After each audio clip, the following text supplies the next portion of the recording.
तो भाई वैसे तो तुम परम ज्ञानी बन ही चुके होगे सारे के सारे नोवेल एपिसोड्स को देख देख के, फिर भी एपिसोड 66 के राज खोल खोल के थोड़ा सा जान लेते हैं, क्योंकि ये BDTH वाले तो नेक्स्ट ही लेवल पे कंटेंट को स्किप करते हैं। लेकिन उससे पहले तुम्हारे एक सवाल का मैं जवाब दे देता हूँ। अब कुछ लोगों का कहना है कि थोड़ा सा ठरकपना और बढ़ाओ अपनी वीडियोस में, लेकिन मेरा हेल गार्डन फैमिली को क्रिएट करने का रीजन ये था कि सारे के सारे एनिमे फैंस के लिए एक सेफ कम्युनिटी बिल्ड करी जाए। अब हमें यहाँ पे ये भी चीज ध्यान में रखनी चाहिए कि फ्यूचर में हमारे छोटे भाई बहन भी इन वीडियोस को देखने वाले हैं, तो मैं प्रेफर करता हूँ कि चीजें थोड़ी सी क्लीन रहे, वरना चुम्मा चाटी जैसे वर्ड्स का यूज करना मेरे लिए भी कोई बड़ी बात नहीं है। खैर फिर भी आपको चिंता करने की जरूरत नहीं है, क्योंकि फ्यूचर में हमारा कंटेंट तो इंप्रूव होता ही जाएगा। अब पिछले एपिसोड में जैसे जियान ने अपनी उस हैंड सील को रेडी कर लिया था, तभी एंट्री होती है हमारी लिटिल फेरी डॉक्टर की, जो कि ऑफ कोर्स अभी स्काई पॉइजन वुमन के फॉर्म में है। अब BDTH ने ये वाले प्रीव्यू को थोड़ा सा आगे शिफ्ट कर दिया है। खैर बीच की स्टोरी बताने के लिए तुम्हारा भाई यहाँ पे है। तो सीन कुछ ऐसा है कि जैसे ही पॉइजन गर्ल की एंट्री होती है तो म्यूलन वैली के दोनों एल्डर्स और येलो टियान एकदम बावले हो जाते हैं, क्योंकि उनकी जियान और मेडुसा ने खूब बैंड बजा रखी थी, जिस वजह से वो येलो टियान फटाक से लिटिल फेरी डॉक्टर के साइड में जाके खड़ा हो जाएगा और हमारी काइलिन आ जाएगी जियान के साइड में। अब इस समय जियान को लिटिल फेरी डॉक्टर की रियल आइडेंटिटी के बारे में कुछ नहीं पता होता है, इसलिए क्वीन मेडुसा बताती कि पॉइजन सेक्ट की लीडर है और इससे मेरी कुछ समय पहले फाइट भी हो रखी है। ये सुन के जियान पूछता है कि क्या तुम इसे हरा सकती हो। ये सुन के मेडुसा का एक्सप्रेशन हो जाता है एकदम सीरियस। वो अपना सिर हिलाते हुए कहती कि ये मेरे लिए भी बहुत ज्यादा डिफिकल्ट है, क्योंकि जब पिछली बार हम दोनों के बीच में फाइट हुई थी तो हम दोनों ही थोड़े से इंजर्ड हो गए थे, और जिसके बाद इस पॉइजन सेक्ट की लीडर ने विड्रॉ कर लिया था। और जब इन दोनों के बीच में ये बातें हो रही थी तभी लिटिल फेरी डॉक्टर भी इस बैटलफील्ड के ऊपर अपनी नजर घुमाती है। वहीं पे वो येलो टियान एक भीगी बिल्ली की तरह साइड में खड़ा रहता है, क्योंकि अब स्काई पॉइजन वुमन के नाम से अच्छे लोगों की रूह कांप जाती थी।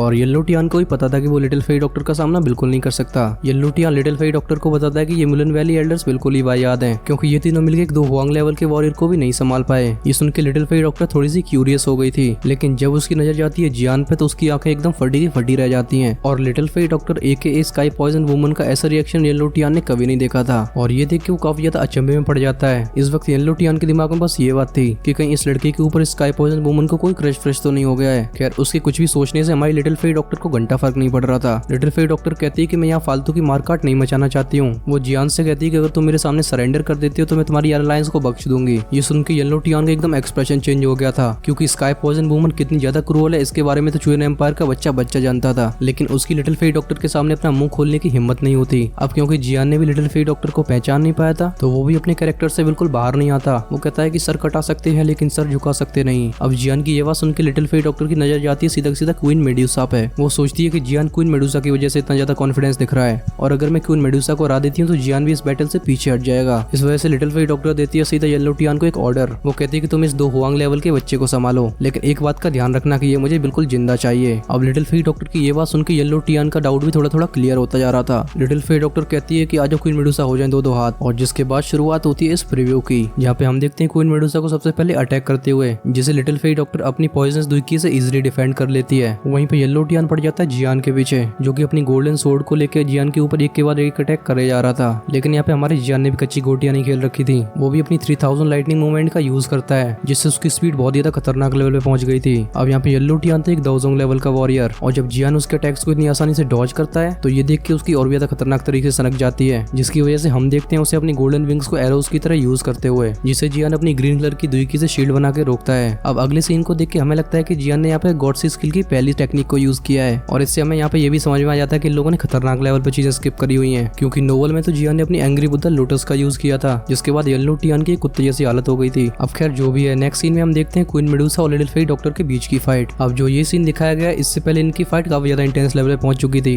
क्योंकि ये दोनों एक दूसरे से पीछे बिल्कुल नहीं रहना चाहते थे। और इस समय हम देखते हैं क्वीन मेडुसा को अपने पाम अटैक को यूज करते हुए। अब आगे का सीन ऐसा हुआ कि क्वीन मेडुसा के इस अटैक से लिटिल फेरी डॉक्टर थोड़ी सी इंजर्ड हो जाएगी, जिसके बाद हमें दिखाई देगा उसके मुंह से ब्लड लीक होते हुए। लेकिन मेडुसा के एक्सप्रेशन तब चेंज होंगे जब ये ब्लड एक एरो में ट्रांसफॉर्म हो जाएगा और उसके पूरी तरीके से रोकने के बाद भी उसकी बॉडी में एंटर कर लेगा, जिसके बाद क्वीन मेडुसा की बॉडी में बहुत खतरनाक तरीके से पेन शुरू हो जाता है। लेकिन क्वीन मेडुसा के इस पाम अटैक ने पूरा का पूरा गेम चेंज कर दिया था, क्योंकि इससे लिटिल फेरी डॉक्टर की वो विल हट जाती है, और कोइंसिडेंटली जियान का ध्यान भी इस वक्त लिटिल फेरी डॉक्टर पे चला गया था। अब भले ही लिटिल फेरी डॉक्टर का चेहरा कितना भी चेंज हो गया हो, लेकिन जियान इस चेहरे को कभी नहीं भुला सकता था, क्योंकि लिटिल फेरी डॉक्टर ही जियान की पहली फीमेल फ्रेंड थी। आपको यहाँ पे जूनर के बारे में बात मत करना, क्योंकि जूनर तो शुरू से ही जियान की गर्लफ्रेंड रही है। शाओशियान के इस चेहरे को देखकर जियान चिल्लाने लगता है कि लिटिल फेरी डॉक्टर ये तो तुम ही हो, और हम इस सीन में देखते हैं लिटिल फेरी डॉक्टर को अपने मुंह को छुपाते हुए। वो कहती कि तुम क्या फालतू की बकवास कर रहे हो, शायद मेरे चेहरे को देख के तुम थोड़े से कंफ्यूज हो गए हो। लेकिन हमारा जियान यहाँ पे मानने वाला नहीं था। इस वजह से लिटिल फेरी डॉक्टर अपने चारों तरफ काफी ज्यादा पॉइजनस फॉग को फैला लेती है। वो कहती है कि जिसे तुम लिटिल फेरी डॉक्टर के नाम से जानते थे वो अब मर चुकी है, और अब बस इस बॉडी में स्काई पॉइजन वुमन रह गई है। लेकिन जियान यहाँ पे ये बात मानने को तैयार नहीं था।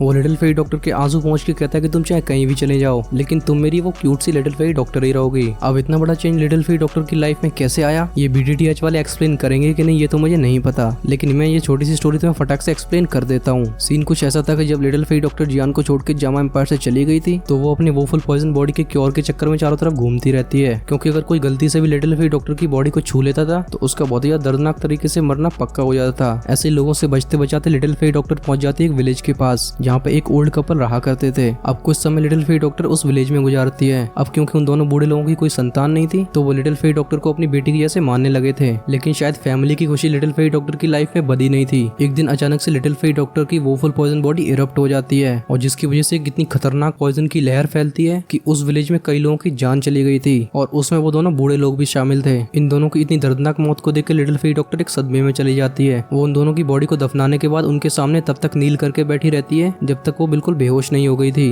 और जब लिटिल फेरी डॉक्टर की आंखें खुलती हैं तब उसके बाल एकदम सफेद हो चुके थे, और उसी दिन लिटिल फेरी डॉक्टर ने सारे के सारे इमोशंस को अपने दिल में दफना दिया था, और अब वो बन चुकी थी क्रूअल और खतरनाक स्काई पॉइजन वुमन, जिसके बाद वो अपने गोल अचीव करने के लिए किसी को भी मारने के लिए तैयार हो जाती थी। और अब लिटिल फेरी डॉक्टर का बस ये गोल रह गया था कि वो अपनी इस वोफुल पॉइजन बॉडी का क्योर ढूंढे, जिस वजह से वो सीधा चूयन एम्पायर में जाके ज्वाइन करती है सीधा पॉइजन सेक्ट, और बहुत ही जल्दी अपनी क्रूअल तरीकों से उसकी लीडर भी बन जाती है। अब लिटिल फेरी डॉक्टर ने जामा एम्पायर के ऊपर हमला क्यों किया, ये आपको मेरी नोवेल की डिटेल एक्सप्लेनेशन में देखने को मिल जाएगा, जिसका लिंक मैं कमेंट सेक्शन में पिन कर दूंगा। और अगर तुम्हें ये एक्सप्लेनेशन पसंद आई और हेलगार्डन फैमिली का तुम पार्ट नहीं बने हो तो फटाफट से इस चैनल को सब्सक्राइब कर लो, जिससे तुम्हें आगे आने वाले एनिमे कंटेंट का सबसे पहले नोटिफिकेशन मिल जाए। राइट साइड में क्लिक करके देख सकते हो हमारा लेटेस्ट नोवेल एपिसोड। हम मिलते हैं वीडियो के उस पार, तब तक के लिए stay safe, tata bye bye.